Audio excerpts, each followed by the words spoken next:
جو تعطل ہے آپ کی نظر میں، کیا یہ بھی وجوہات سامنے آئی ہیں کہ کیا وجوہات ہیں، اور کیا مذاکرات اسلام آباد کے بجائے کسی تیسرے ملک میں ہونے کا بھی کوئی امکان ہے؟ بسم اللہ الرحمن الرحیم. گرمانی صاحب بہت بہت شکریہ. دیکھیں سب سے پہلے from the very outset میں یہ بات آپ کو واضح طور پہ بتاؤں کہ پاکستان فی الوقت ایک لیڈ میڈییٹر کے طور پر دونوں پارٹیز کا، دونوں فریقین کا یہ اعتراف کرنا اور علیہ اعلان اس بات کا واضح طور پہ ذکر کرنا مختلف پلیٹ فارم سے مختلف جگہوں پہ جی یہ بات ظاہر کرتا ہے کہ پاکستان کے اوپر الحمدللہ دونوں فریقین کو پورا اعتماد ہے، اور وہ اعتماد ابھی بھی قائم ہے. اور اسی اعتماد کی وجہ سے جو شٹل ڈپلومیسی ہے، بیک اینڈ فورتھ میسیجنگ ہے دونوں اطراف کی طرف سے، دونوں جو فریقین ہیں ان کی طرف سے. اور اس کے ساتھ ساتھ میں آپ کو یہ بھی واضح طور پہ بتاؤں کہ ابھی پس پردہ جو سفارتکاری کی کوششیں ہیں، جو میڈییشن ثالثی کا جو جی ایک کردار ہے، جو لیڈ رول پاکستان نے لیا ہے، ابھی بھی اس پہ وہ کاربند ہے اور اسی طرح اس سے آگے بڑھ رہا ہے. اور انشاءاللہ اچھی کی امید رکھنی چاہیے، اچھی کی امید ہے. میں آپ کو یہ ضرور بتا سکتا ہوں کہ آئندہ 48 گھنٹے بہت اہم ہیں اس حوالے سے، اور اس میں اچھا کافی چیزیں جو ہیں وہ آپ دیکھیں گے کہ شیپ اپ ہوں گی. اور انشاءاللہ فی الوقت جو ہے جو کوئی تھوڑے کہہ لیں باٹل نیکس تھے، جو چیزیں ان پہ کام جاری ہے. اور وہ کام یہ سمجھیں کہ ہو سکتا ہے وہ ان پارٹس ہو سکتا ہے وہ جو ہے اس حوالے سے فیزز میں ہو، لیکن مثبت جو پیش رفت ہے وہ دیکھی جا رہی ہے، اور ایک پازیٹیوٹی ہے اس تمام تر معاملے کے حوالے سے. معاملے کا سے ٹھیک ہے. لیکن منسٹر صاحب، اس کے علاوہ جو حال ہی میں حکومت نے ایک فیصلہ کیا ہے ججز کے ٹرانسفر کے حوالے سے، آپ کے علم میں ہے اور آپ کا بھی اس حوالے سے موقف ہم نے سنا کہ یہ تمام فیصلے جو ہیں وہ قانون کے مطابق ہوئے ہیں، لیکن جو ایک تنقید حکومت کے اوپر کی جا رہی ہے یا جو تاثر ایک دیا جا رہا ہے وہ یہ دیا جا رہا ہے کہ حکومت نے ہائی کورٹ کے ان ججز کو ٹرانسفر کیا ہے جن ججز کے حوالے سے حکومت کو ڈے ون سے جو ہے وہ تحفظات رہے ہیں. آپ سمجھتے ہیں کہ اس تاثر میں صداقت ہے کہ واقعی حکومت کو تحفظات تو تھے ان ججز کے حوالے سے؟ نہیں، دیکھیں حکومت کو کوئی تحفظات نہیں تھے. میں سمجھتا ہوں کہ جو آئین پاکستان کے اندر تمام چیزیں طے ہیں، اور جو دائرہ کار اور جو اپنے اپنے جی ڈومین کا ذکر کیا گیا ہے، جو لائنز جو ہیں کھینچی گئی ہیں، ایگزیکٹو نے اپنا کام کرنا ہے، جوڈیشری نے اپنا کام کرنا ہے، لیجسلیچر نے اپنا کام کرنا ہے، اور ایک دوسرے کے کام میں مداخلت نہیں ہو سکتی. ہسٹوریکلی اگر آپ دیکھیں اس ٹھیک ہے. ملک کی جوڈیشل ہسٹری کے حوالے سے، اور میں ان بٹوین دا لائنز اگر آپ سے یہ بات کروں تو یہ کوئی آؤٹ آف پلیس نہیں ہوگی بات کہ اس ملک کی جو جوڈیشل ہسٹری ہے وہ کافی چیکرڈ رہی ہے. مطلب سو موٹو سے لے کے از خود نوٹسز، اور پھر جس طرح کی چیزوں میں ڈیلو کیا گیا وہ بھی ہم نے دیکھا. تو اپنا کام آئین اور قانون کے مطابق ہر ادارے کو جو ہے کرنا لازم و ملزوم ہے. اور اس کے ساتھ یہ بھی کہ حکومت کا کوئی اختیار نہیں تھا. یہ اختیار پہلے ہوتا تھا صدر پاکستان کے پاس، ایگزیکٹو کے پاس، اور وہ اختیار ہم نے لے کے جوڈیشل کمیشن آف پاکستان، جہاں پہ بڑے پروڈنٹ مائنڈز بیٹھے ہیں، جہاں پہ اکثریت جو ہے انہی لرنڈ بردرز کی ہے، انہی لرنڈ ججز کی ہے. اب کمپوزیشن کو دیکھ لیں تو اس میں 13+1، کہ اگر ٹرانسفر کا معاملہ ہے تو 13 تو اس کے جی رکن ہے، اور اس کے ساتھ ایک اور جو جس ہائی کورٹ ٹرانسفر ہونا ہے اس کا چیف جسٹس. اب اسی کو اگر دیکھ لیں تو 7 ووٹیں جو ہیں یا 8 ووٹیں وہ بنتی ہیں تقریباً سینئر موسٹ ججز کی. تو کیا یہ اخذ کیا جائے کہ یہ صحیح. سارے جو ہیں وہ ایگزیکٹو یا حکومت کے تابع ہیں؟ مجھے تو یہ سمجھ نہیں آتی کہ پروپیگنڈا جو ہے مشین گھڑی گئی ہے، پروپیگنڈا چلایا گیا جی ہے اس حوالے سے، اور کہا گیا جی کہ ججز کو سزا دی گئی ہے. یہ سزا نہیں ہے. سزا اگر دی جاتی تو وہ 209 کے تحت دی جاتی اور سپریم جوڈیشل کاؤنسل دیتی. یہ سزا تو نہیں ہے ججز کا ٹرانسفر ہونا.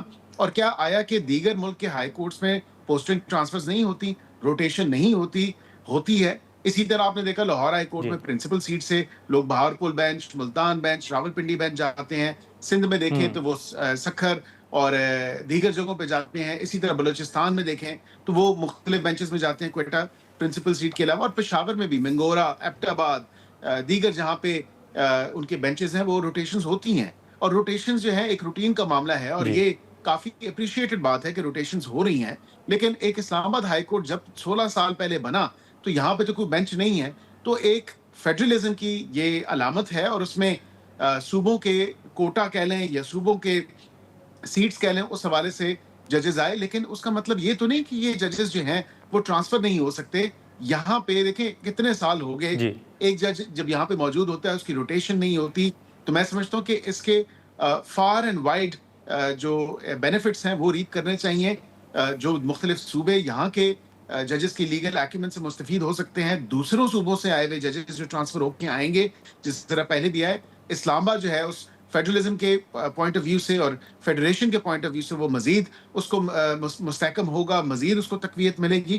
تو یہ سزا اور جزا کا جو معاملہ ہے اور اس کو جس رنگ میں رنگا جا رہا ہے یہ انتہائی غیر مناسب ہے, اور میں جی I take strict and strong exception to this, کیونکہ گرمانی صاحب یہ سزا تو تب ہوتی جب 209 کے تحت ان کی ریموول ریکمینڈ کی جاتی, اور جہاں پہ بات کی جاتی ہے کہ ان کو سنا جی نہیں, تو وہاں پہ آئین پاکستان بہت کلیئرٹی کے ساتھ آرٹیکل 200 واضح طور پہ لکھا ہے کہ دے میں, اور ایک ڈسکریشن ہے. اور ایک جج صاحب نے تو 3.5 صفحوں کا جو ہے خط بھی لکھا, تو ان کی سیلف ایکسپلینٹری جو وجوہات تھیں, جو ان کی گزارشات تھیں, ان کی ریزننگ تھی, وہ سامنے آ گئی.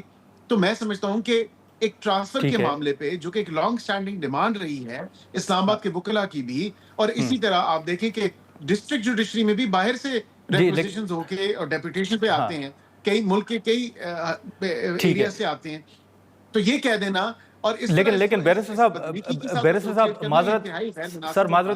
معذرت آپ کی بات کاٹ رہا ہوں بیرسٹر صاحب, لیکن سر اس میں یہ جو باقی ججز کے ٹرانسفر ہوتے ہیں ظاہر ہے اس پہ کوئی سوال بھی نہیں اٹھتا, اور ان ججز کے ٹرانسفر پر آپ کے بھی علم میں ہے کہ اس لیے بھی سوال اٹھ رہا ہے کہ پہلے آپ نے تو کہہ دیا کہ تحفظات نہیں رہے, لیکن ماضی میں کچھ بیانات ضرور رہے ہیں, اور اسی کے ساتھ ساتھ یہ وہ ججز تھے جنہوں نے مداخلت کے حوالے سے خطوط لکھے, سپریم کورٹ کے سامنے پیش ہوئے. اور پھر ایک جو تنقید ہو رہی ہے وہ یہ ہے کہ پنجاب سے ایک جج جو ہے ان صاحبان کو ہائی کورٹ لایا گیا, اور یہاں سے پھر کیانی صاحب کو جو ہے وہ پنجاب ٹرانسفر کیا جا رہا ہے, پھر سندھ سے ایک جج کو یہاں پہ لایا گیا, اور یہاں سے ایک جج کو جو ہے وہ سندھ بھیجا جا رہا ہے. تو یہاں پر محسن کیانی صاحب جو ہیں سر, آپ کے مطابق وہ موسٹ سینئر تھے, چیف جسٹس بننے کا ان کا امکان بھی تھا, لیکن آئین کے مطابق جو تھا وہ حکومت نے فیصلہ کیا. لیکن اب اگر وہ لاہور یا پنجاب ان کا ٹرانسفر ہوتا ہے تو آپ کے مطابق ان کی جو سینیورٹی تھی وہ متاثر نہیں ہوتی؟